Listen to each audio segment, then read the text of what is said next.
XRP is not the mark of the beast, but the system that is being built on top of the XRP ledger could lead to the further development of the mark of the beast, because I believe the mark of the beast was already here and that we were born into it.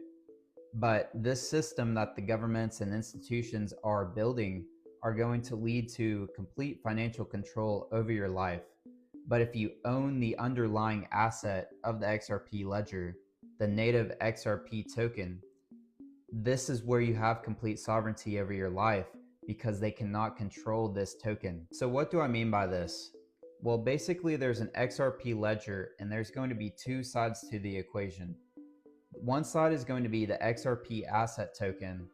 The other side is going to be CBDCs, digital IDs.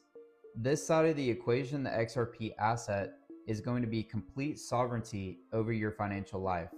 The other side is going to be complete control over your financial life. And we see this all the time in nature, where there's two extremes to the equation. And we also see this in the whole awakening movement, where there's people that are still asleep versus awake. There's people that are still working in the matrix versus not working in the matrix. There's going to be people that are going to be completely controlled by their finances and people that are completely sovereign with their finances. And I'm going to explain this. So basically these CBDCs are programmable money, which they are going to be using the XRP ledger to build these on. So basically these CBDCs can be frozen, reversed, and expired if you don't use them by the end of the month. And they can block these transactions to anyone, anywhere, for any justified reason. This is because of the clawback feature that's on the XRP ledger.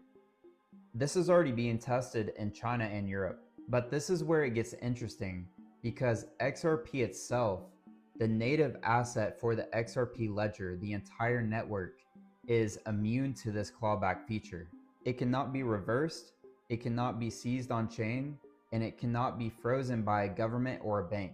It would be like trying to take back the concrete of a finished highway, because XRP is the foundation of what they're trying to build these CBDCs on top of. In other words, you can control the traffic, the transactions, you can control the tolls, the fees, you can control the cars, the users, but you cannot go in and take back the very foundational material without destroying the very system that you are building on top of it.